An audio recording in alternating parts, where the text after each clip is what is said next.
En la antigua Turquía, los dioses míticos gobernaban la tierra, el mar y el aire. Esto es muy inestable. Esos letales océanos donde Poseidón era el rey, así que una embarcación llegó hasta allí y se estrelló en una tormenta. A las épicas batallas entre dioses y hombres, 54 metros bajo las antiguas ruinas de Troya. El destino final de estos guerreros era el inframundo. Dios, eso me asustó de verdad. El murciélago vino directo hasta mi cara. Intentemos perdernos de este lugar. El reino de dioses horribles. No sé si viene por aquí o no. Es el hombre versus el mito en ciudades ocultas.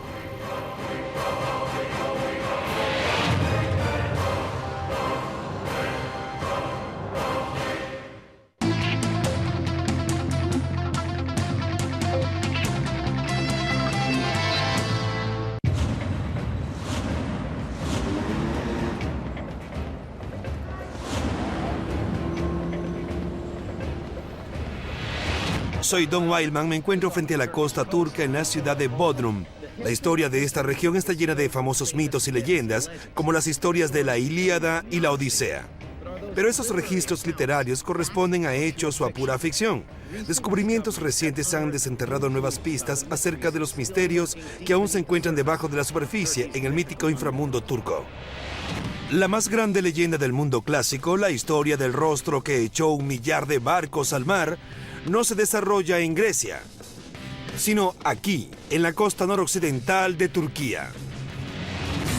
Hace como 3000 años, la más famosa batalla de todos los tiempos tuvo lugar aquí, popularizada por la Ilíada de Homero.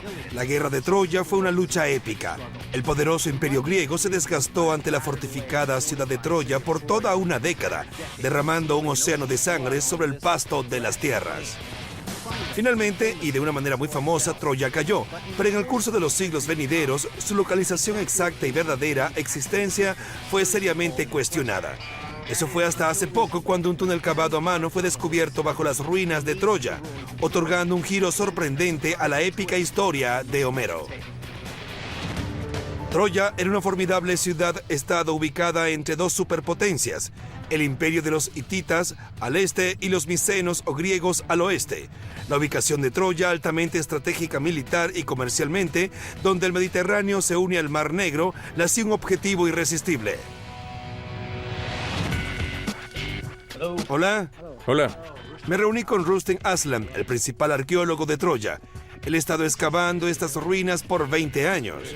Aquí está, estoy viendo las murallas de Troya. ¿Cuántas Troyas hay allí? 10 ciudades básicas. Así que cuando hablas de ella, es Troya 1, Troya 2... así es. Cada una se refiere a un periodo de tiempo diferente en 3000 años. Sí, correcto. Las Troyas 6 y 7 cubren un periodo de tiempo de 200 años entre el 1100 y el 1300 a.C., cuando se cree que tuvo lugar la batalla acerca de la que escribió Homero. Según los hallazgos arqueológicos, Troya 6 fue destruida por un terremoto, mientras que Troya 7 fue destruida por la guerra, una guerra que los troyanos sabían que estaba por venir. Así que para la época de la Troya homérica, se habían levantado grandes paredes aquí. Así es. Eran muy ricos, tenían algo que defender, ¿correcto? Sí. Básicamente se estaban preparando Tenían para la algo guerra. que esconder. Según Heinrich Schliemann, el aventurero que identificó por primera vez las ruinas como Troya, estas defensas derruidas apoyan la teoría de que este es el lugar de la épica de Homero. Pero por décadas, los arqueólogos han observado otra pieza de evidencia, una oscura cueva bajo una ciudadela que en realidad era un canal de agua construido por el hombre, mencionado no solo en un poema, sino documentado en un tratado de paz de 3300 años. Oh, aquí está. Sí. Esta parte está cerrada porque dentro es peligroso para los turistas. Muy bien, o sea que está cerrado. Sí, así es. Muy bien. Después de ti. Muy bien, gracias.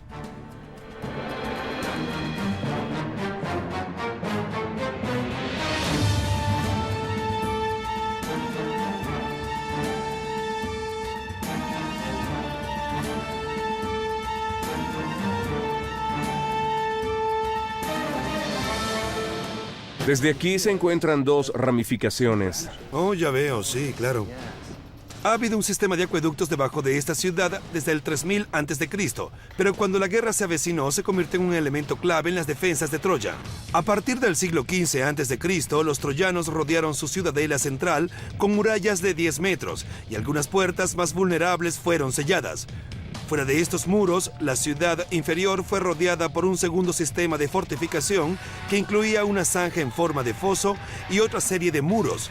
Y debajo de todo, los acueductos subterráneos continuaron recogiendo y canalizando el agua subterránea hacia la protegida ciudad, conocida en esa época como Wilusa. ¿Por qué este lugar es importante como evidencia acerca de la guerra de Troya? Porque lo que sabemos de fuentes hititas es que fue el tratado entre el reino hitita y Wilusa. Muy bien. Los troyanos e hititas firmaron un tratado y juraron lealtad en nombre del dios Cascal-Kur, un nombre que significa cauce de agua bajo la superficie. Así que los hititas estaban al tanto del mundo subterráneo aquí en Troya. Correcto, así es. Para los propósitos de conseguir agua, un inframundo que creían que pertenecía a Cascal-Kur. Sí, correcto. Así que ellos invocaron su nombre en el tratado. Sí, Interesante, estaba allí. muy bien. Sí.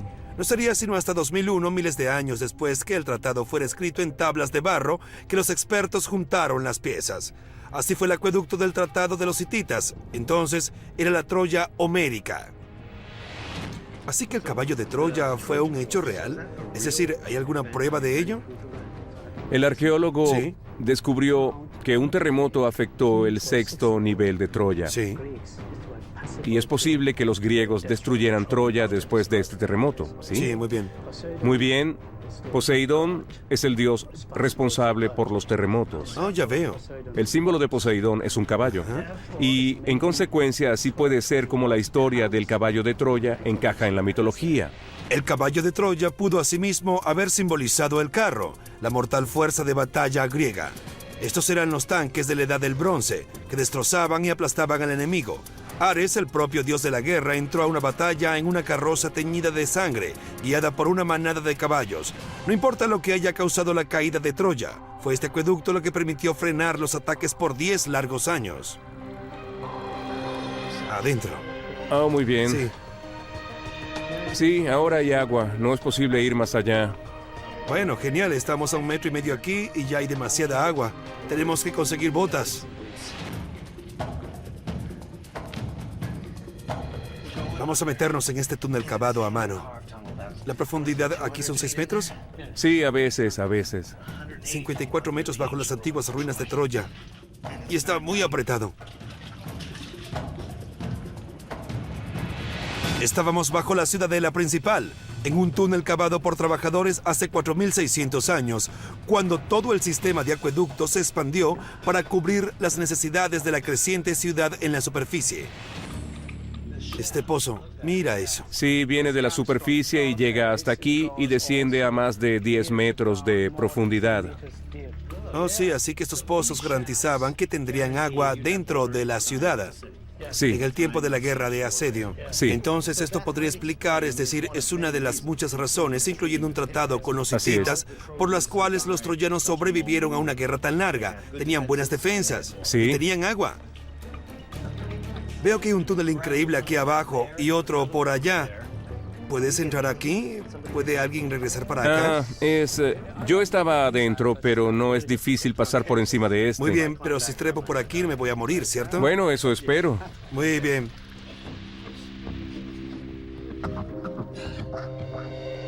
Dios, esto es realmente difícil.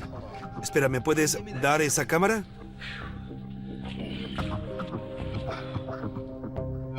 Vaya, así que es el agua lo que estamos escuchando. Y aquí está el túnel. Así que solo quiero asegurarme de que no voy a caer en algún agujero grande aquí. Si miras por detrás de mí, ahí tienes esto. Puedes hacerte una idea de lo grande que es todo este lugar.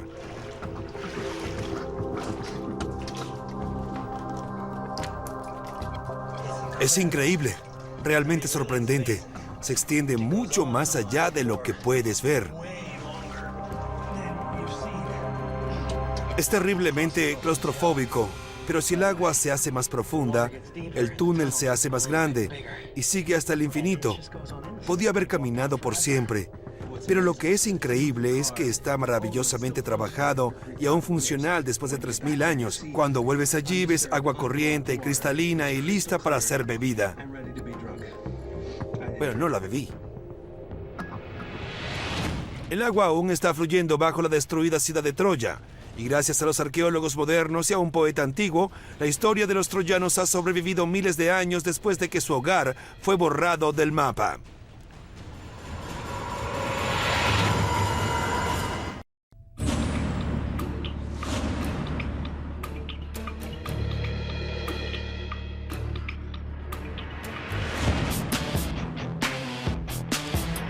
En la antigüedad, los pueblos que vivían a orillas del mar Egeo creían profundamente que los dioses controlaban su destino.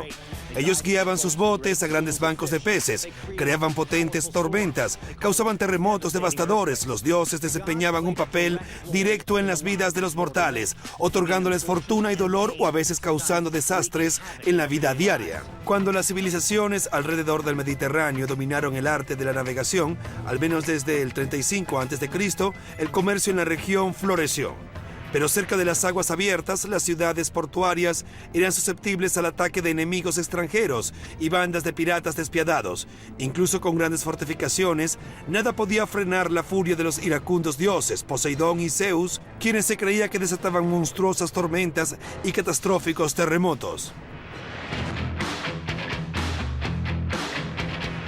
Estoy aquí en este pueblo playero para encontrarme con un buzo profesional llamado Murat Sajik y un arqueólogo submarino llamado Gunnar Osler. Vamos a ver la antigua ciudad de Mindos. El asunto es que está hundida bajo el océano, así que vamos a bucear.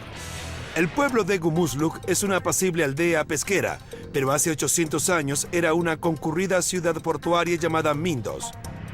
Fue capaz de repeler el ataque de barcos enemigos y el asalto de piratas por generaciones, porque tenía su propia guarnición permanente del ejército.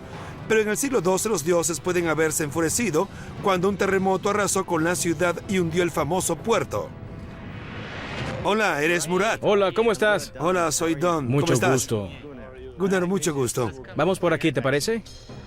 Excelente, así que este siempre fue el puerto. Siempre fue el puerto, siempre estuvo aquí. Ahora bien, estaban muy vulnerables aquí en el océano. Sí. Es decir, parte de eso es el por qué tenían el ejército aquí, supongo. Sí, había muchas peleas suscitándose por la toma de control de los lugares Sí. y el control del comercio y de todo. Hoy los restos de las defensas del puerto yacen en el lecho marino y la única manera de verlos es bucear hasta allí. Muy bien, entonces ¿nos preparamos? Sí. Muy bien. Vamos, muchachos.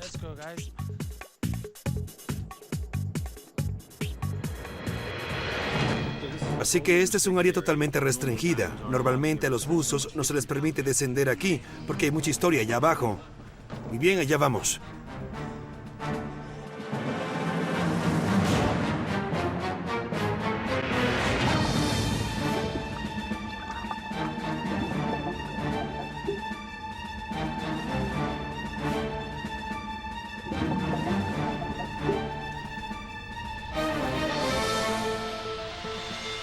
De 3 a 9 metros bajo la superficie del agua están los restos de un antiguo puerto en Mindos.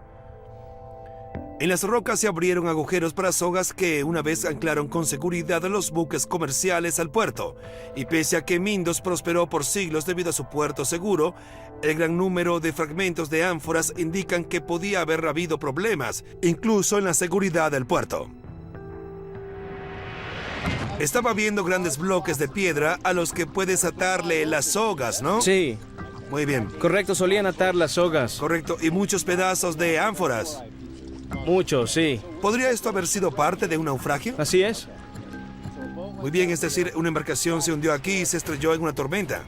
Cuenta la leyenda que cuando los mortales enfurecían a Poseidón, dios del mar, él desataba repentinas mortales tormentas, estrellando las embarcaciones contra rocas y muelles. La única defensa contra una feroz tormenta era un enorme rompeolas. Los rompeolas antiguos consistían de montículos de roca y piedrecillas, cubiertos de lajas más grandes de rocas. Algunas piedras más grandes eran sujetas con abrazaderas de metal, un método que todavía está en uso.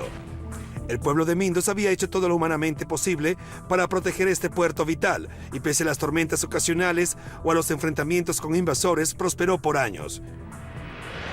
Este habría sido el puerto perfecto. No solo es un lugar calmado para anclar, con un buen rompeolas, una ensenada perfecta, sino también una guarnición del ejército. Por esta razón, el comercio era practicado de manera próspera y muy firme, a diferencia de otros poblados a lo largo de esta línea costera, donde los puertos siempre eran vulnerables a los piratas y los ataques de los enemigos. El rompeolas y la guarnición del ejército protegían el puerto, pero no pudieron impedir el destino final de la ciudad. Poseidón no era solo el dios de los mares, también era responsable de los terremotos. En el siglo XII, un catastrófico terremoto hundió el puerto bajo el agua. A lo largo de la costa turca se encuentran otras ciudades que también fueron destruidas por terremotos. Pero las que resistieron los devastadores terremotos, tormentas e invasiones prosperaron, y ninguna lo hizo más que la gran ciudad de Éfeso.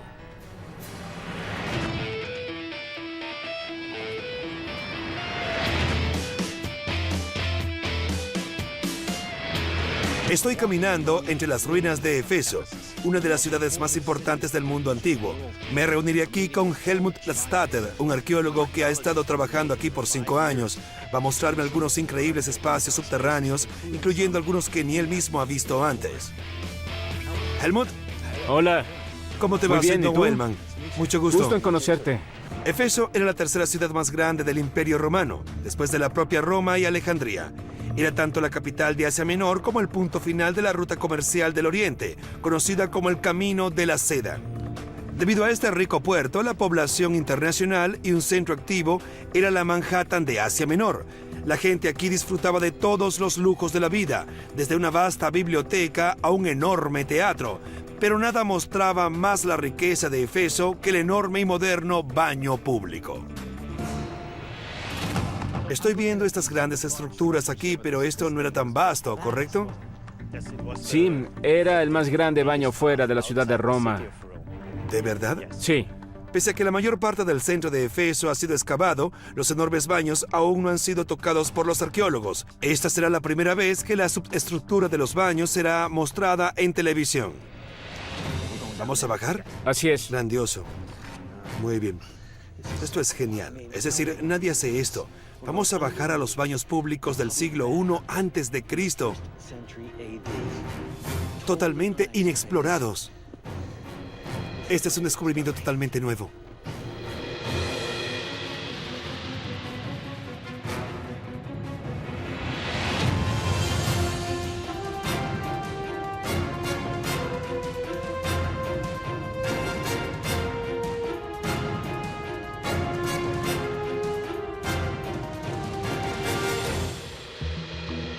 Miren estos enormes bloques a mi alrededor. Estamos en la estructura subterránea de un enorme edificio. Es decir, podríamos decirlo por la manera como lo sostienen. Estos básicamente están sosteniendo un techo abovedado que puede alcanzar una altura de 2 o 3 pisos, un enorme complejo para la gente de Éfeso. Todo el complejo es el elemento arquitectónico más grande de toda la ciudad. Consistía de gimnasio, campos atléticos y baños. Hace años el puerto se conectaba con este complejo. Cuando el Imperio Romano colapsó y el puerto ya no pudo ser mantenido, los ríos que fluían hacia él se sedimentaron y la tierra se tragó el principal canal navegable de la ciudad. Hoy, el mar se encuentra casi a 5 kilómetros de Éfeso. Vaya, esto de verdad es genial. Y es un espacio que ocupa todo el camino. Sí, todo el camino. Hay aberturas que pudieron ser utilizadas para lanzar la madera. Los ricos, los ciudadanos romanos estaban arriba Sí. disfrutando los baños. Aquí abajo era donde se hacía todo el trabajo. Se lanzaba la madera y había todo un sistema para calentar el agua, ¿correcto? Unos 7 metros y medio bajo los baños, lujosamente decorados, se encuentra una complicada red de túneles, algunos para la entrada y salida de agua, otros para dispersar el calor de los constantes incendios para calentar el agua y los salones. Todo el trabajo era realizado por un enjambre de esclavos y sirvientes. Así que estamos observando el dintel de una enorme puerta que se extiende mucho más atrás. Vamos a intentar echar un vistazo a ver qué hay allá atrás.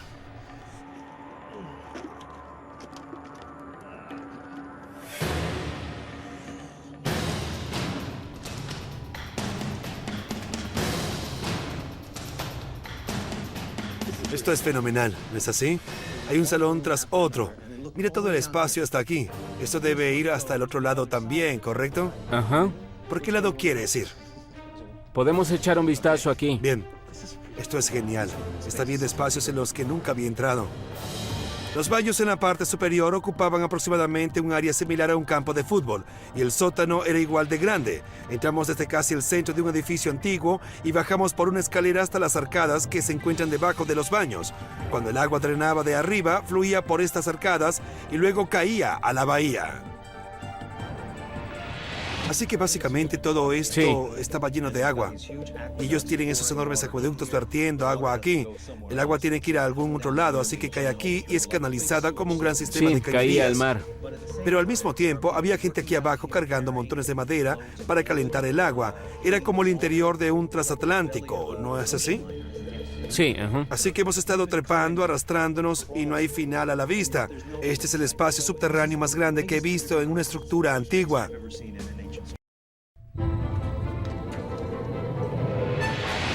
Localizada al oeste de Turquía, Éfeso era una de las ciudades más ricas en el mundo antiguo, llena de magníficos edificios públicos y lujosas residencias privadas.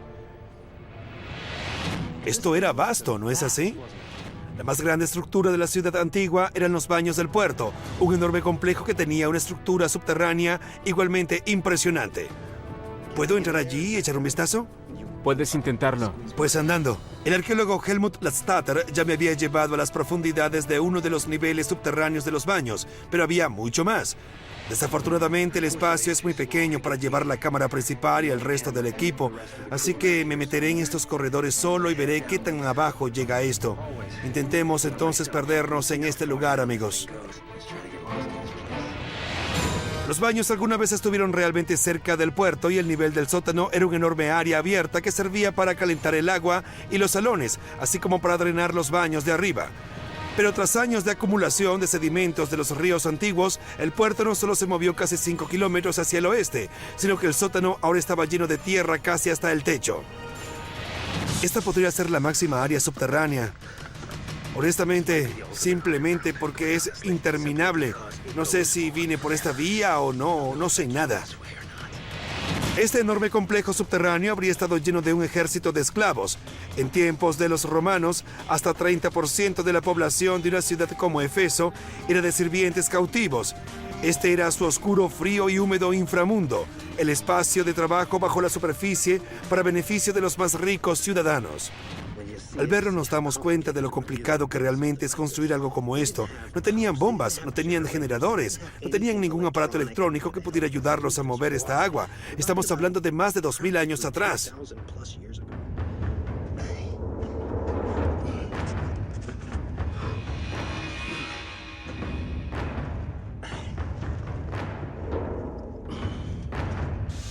Es de verdad claustrofóbico aquí.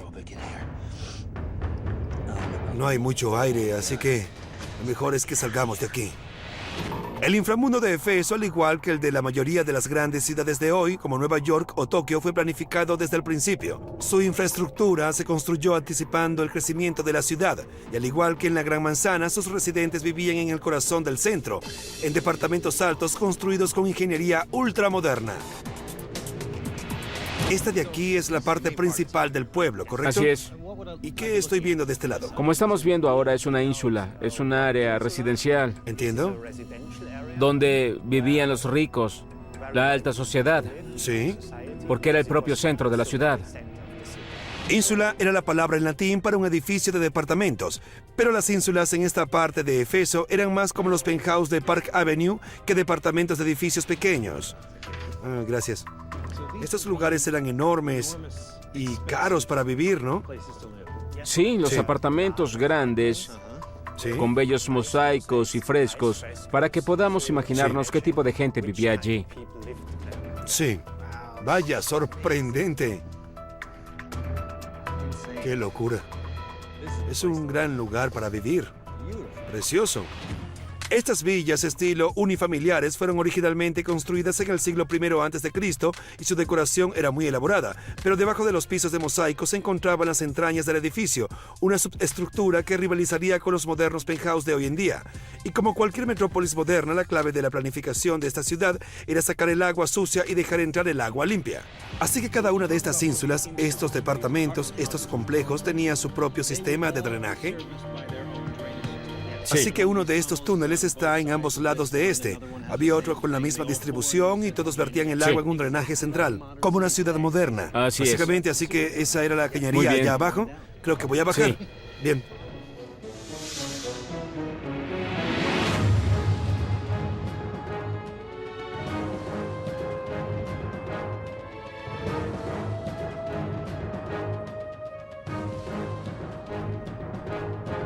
Estos túneles expansivos de drenaje crean una red que se asemeja a las calles en la superficie, pero para sostener los templos, edificios y calles, los planificadores urbanos tenían que planificar por adelantado.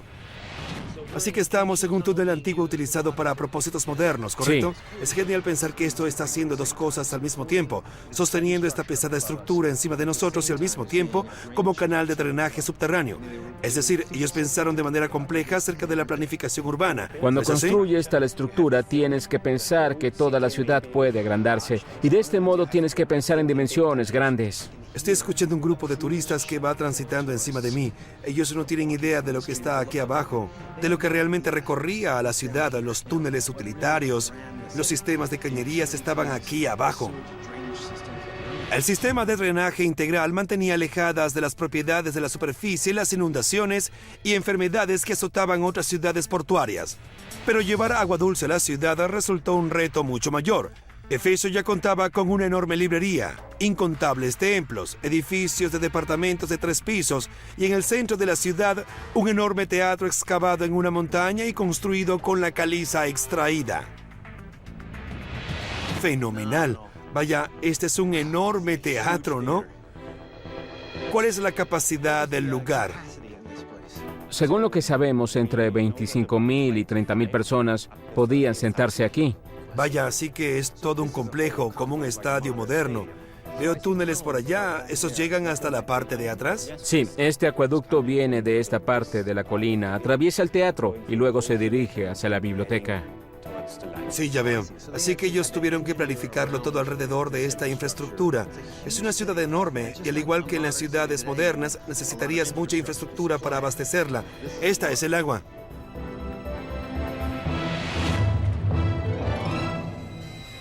¿Dónde estamos parados aquí es el acueducto? ¿El principal acueducto de la ciudad? Tenemos acueductos similares que recorren todo el interior, de lado a lado, Entiendo. y llegan a la ciudad, pero este es uno de los más grandes. Este sistema ultra avanzado de acueductos era la envidia del mundo antiguo. 4 grandes acueductos llevaban agua de manantial de las colinas cercanas hasta la ciudad, donde se ramificaban en muchas tuberías más pequeñas, abasteciendo de agua corriente las instalaciones públicas como baños y también a los edificios de departamentos privados. Cuando el teatro se construyó junto a una colina natural, los ingenieros tuvieron que redireccionar el acueducto, enviando un flujo de agua alrededor de la parte inferior de las gradas. Tenemos diferentes capas de argamasa. Esto es argamasa hidráulica. Así el agua no se filtrará por las paredes. Interesante, muy bien. Es decir, que en realidad fueron capaces de construir o diseñar un tipo de concreto que era impermeable. Mira esto, podemos ver los asientos del teatro a través de esta abertura. Vaya, casi me mata del susto. Ese murciélago salió justo frente a mi cara. Recuerden, un gran acueducto debajo de un gran teatro. Muy bien, las gradas, los asientos del teatro están justo encima de mi cabeza y están presionando este acueducto. 2000 años más tarde, sigue allí. El techo arcado del acueducto sostenía el peso de las gradas y de los espectadores en la superficie, mientras el agua bajaba de las montañas hasta la ciudad. Anticiparon el crecimiento de la ciudad, es decir, ellos sabían que Efeso estaba en el lugar indicado en el momento indicado. La ciudad iba a ser un centro de comercio importante, así que sentaron las bases, literalmente el trabajo subterráneo para que la ciudad se expandiera. Si construyes una ciudad que pueda crecer, construyes entonces un imperio.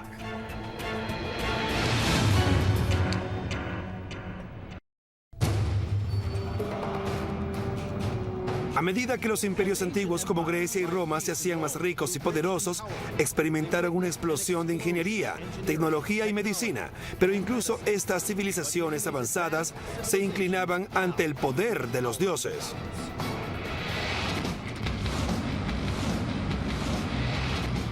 Estoy en la cima de la antigua ciudad de Pérgamo, en la Acrópolis, y detrás de mí se encuentra el templo dedicado al emperador Trajano. Miren esto, por aquí un gigantesco teatro, un anfiteatro que podía albergar de 10 a 15.000 personas con vista a la ciudad en el valle. En la actualidad la ciudad tiene 50.000 habitantes. En la época de la Roma antigua, 200.000, 4 veces la población actual. Tenía una biblioteca que rivalizaba con la de Alejandría en Egipto y un centro médico de avanzada distinto a cualquier cosa que en el mundo hubiera visto. En el siglo IV a.C., Pérgamo era una floreciente metrópolis griega que ostentaba un templo de curación dedicado al dios Asclepio. 500 años más tarde, los romanos habían transformado el edificio del templo en un sofisticado centro de terapia.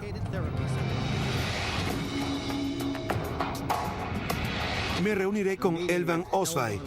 Ella es experta en este sitio antiguo y me llevará bajo tierra. Ahí está ella. Elvan.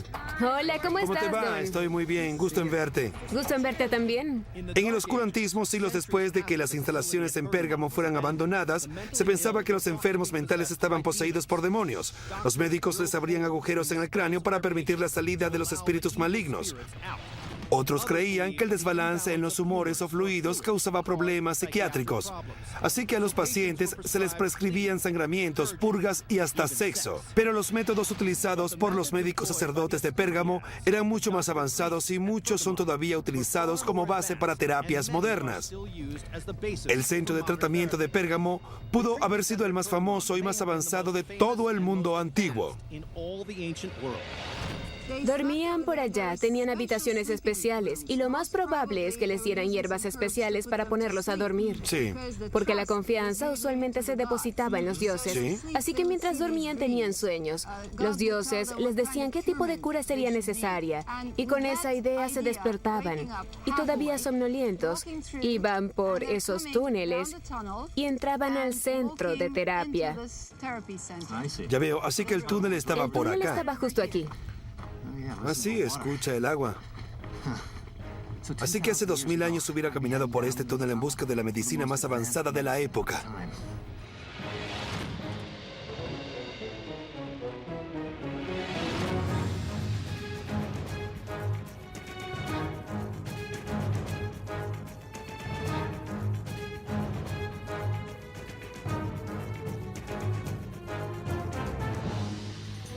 ¿Esta es la caída de agua original? Este es el agua que viene originalmente del manantial. Muy bien. Y es muy tranquilizador. Seguro el sonido borbotante hace Sí. que uno se relaje apenas camina por este Exacto. túnel. Y ahora, ¿qué propósito tiene el túnel?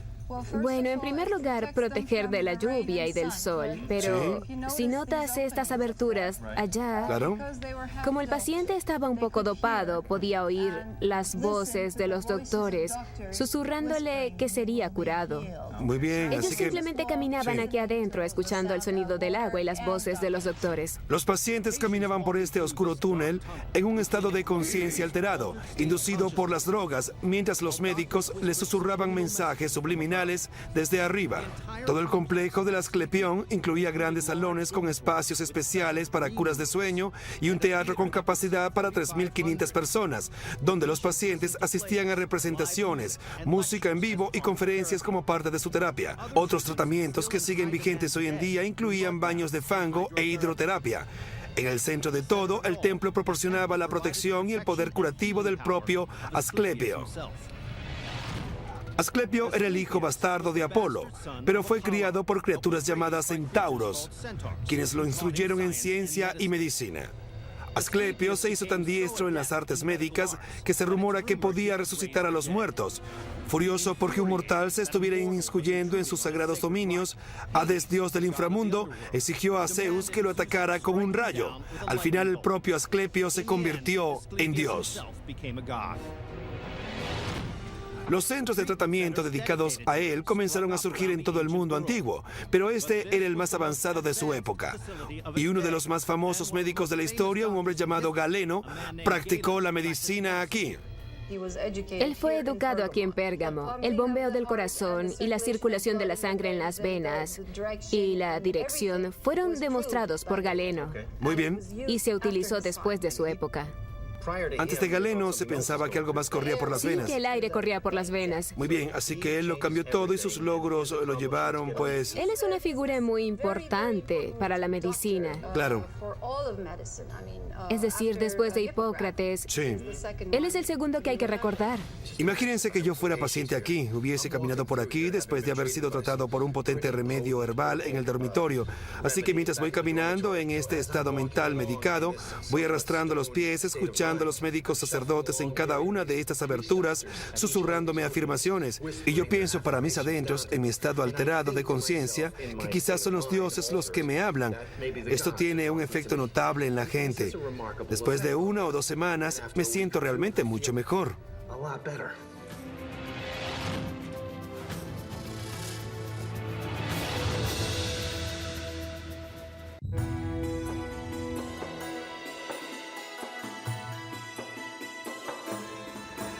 Estas colinas, asentadas sobre la ciudad de Bodrum, están llenas de tumbas talladas en la piedra. En el siglo IV a.C., un hombre, junto a una mujer que era a la vez su esposa y su hermana, tuvo la visión de construir una tumba que literalmente enterrara a las demás en el olvido. El resultado fue una estructura tan sorprendente, tan ingeniosamente diseñada, que sería honrada entre las 7 maravillas del mundo antiguo. Como las grandiosas pirámides de Egipto, era más que una simple tumba. Era un impresionante templo dedicado a un hombre que se había convertido, al menos en su propia mente, en Dios. Situada sobre una ensenada natural en la costa suroccidental de Turquía, la ciudad de Bodrum es tan vital hoy día como lo fue en el siglo IV a.C. En esa época era conocida como Halicarnaso, parte del formidable imperio persa. Un hombre llamado Mausolo gobernaba como sátrapa, el título persa para gobernador, pero tenía ambiciones mucho mayores para sí mismo.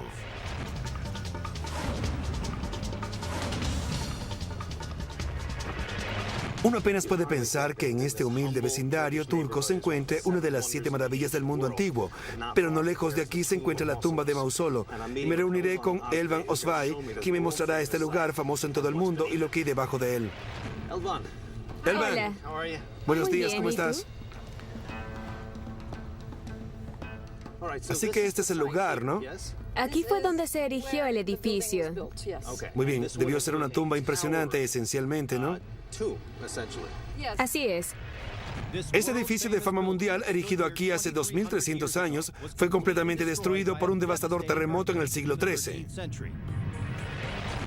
Era un edificio gigantesco y macizo. Y esta es la verdadera razón por la que fue declarada una de las 7 maravillas del mundo. Sí, porque es único. Es una fusión de arte egipcio y griego. Y claro, por su belleza. El mármol de la mejor calidad era macizo. Todo esto es mármol blanco, brillante y Sí. pulido. Gran Sobresalía cantidad de encima de todo. mármol. Se podía ver de todos lados, eso es lo principal. Y el nombre mausoleo deriva de este edificio. Qué interesante. Fue construido para Mausolo y los demás edificios construidos después de este tomaron el nombre de mausoleo. Para hacer espacio para tan grande monumento, el rey hizo construir el mausoleo sobre una necrópolis existente, o ciudad de los muertos, que había estado allí por muchos siglos. Así que hay un túnel aquí abajo. Sí, estas son antiguas tumbas. El edificio fue construido encima de estas Muy tumbas. bien, voy a echar un vistazo a esto aquí abajo entonces. Adelante.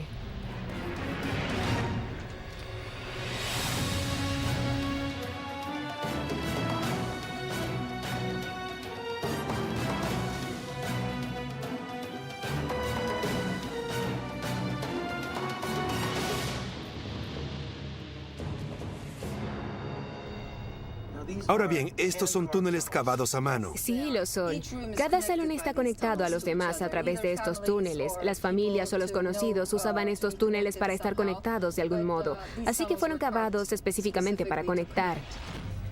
Bien, ¿y qué es este lugar? Esta es una cámara funeraria, pero no es del período de Mausolo. Así que... Es de una época más Oh, temprana. ya veo. Un par de cientos de años antes de su mausoleo. Quizás 200 Sí. o 300 años antes de esa época.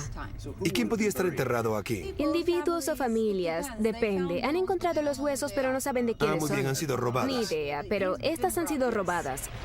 El sistema de grutas, cámaras funerarias y túneles de casi 3.000 años creó una ciudad de los muertos subterránea. Cuando Mausolo buscó construir un templo para sí mismo, no dudó en profanar la antigua necrópolis. Sobre la cámara funeraria central, el templo de Mausolo se levantaba en escalones cubiertos con tallas. A casi 30 metros de estos escalones se encuentra un templo griego rodeado de 36 columnas de mármol y adornado con estatuas. El techo del templo continuaba ascendiendo en una empinada pirámide estilo egipcio y en la punta, volando por los cielos cual Apolo y su hermana Artemisa, estaba un carro que llevaba las estatuas de Mausolo y de su esposa Artemisia. Ahora, esto es algo inusual, pues estás diciendo que él era más o menos un gobernador, un sátrapa. Así es. Así que Mausolo decide construir un enorme monumento digno de un emperador. ¿Por qué haría eso? Aparte de su ego, Sí. políticamente, él quizás había planificado convertirse en emperador. Muy bien. Quizás liberarse de ser un sátrapa y ganar más poder. Luchar y convertirse en el emperador. Convertirse en el rey. Correcto. Y su esposa estuvo de acuerdo con esta idea, así que comenzaron a construir ese mausoleo. Ahora, ellos tenían una relación bastante inusual. Digo, él y su esposa, ¿verdad? Sí, Eran hermanos. todos se casaban entre sí. Muy bien. Era usual porque hacían todo Toda la lo familia, posible ¿no? para que todo quedara en familia. El poder, el dinero, hacían todo por mantenerlo junto. Así que Muy no querían bien. cambiarlo con otra civilización. Mausolo no se detendría ante nada para glorificar su legado. Incluso destruyó estas tumbas antiguas para construir las bases de su enorme monumento. Hoy el otrora gran mausoleo se está desmoronando, pero aún podemos encontrar evidencia de esta visión egomaníaca. Esto es muy inestable. Espera, veamos qué sucede aquí. Bien, muy bien. Así que el túnel va en ambas direcciones aquí, y ambas están llenas de agua. Muy bien, el fondo es realmente viscoso, y hay muchas telarañas. Oh, Dios. Ni siquiera puedo pasar mis hombros por aquí. Esto tiene que ser una antigua cámara funeraria. Oh, Dios mío. Gajes del oficio, ¿no? Lo que estamos viendo aquí son enormes bloques de caliza que están justo en medio de esta cámara y básicamente se dirigen a través de la tierra al sepulcro en la superficie. Estamos viendo las bases de la tumba de Mausolo, la parte más profunda de la base. Él construyó básicamente los antiguos túneles de los que vinieron antes que él. Sobre mi cabeza, la ciudad moderna ha sido construida sobre la ciudad antigua, tal vez hundiendo las bases y colapsando túneles por todos lados. Tenemos suerte de ver parte de esto, pero no tenemos idea de hasta dónde llega.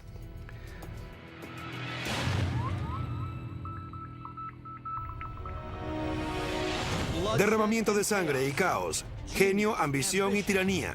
La vida en la antigua Turquía fue la materia prima para mitos perdurables. Y todos los detalles valerosos y sangrientos han sido preservados, protegidos, quizás por los dioses del inframundo.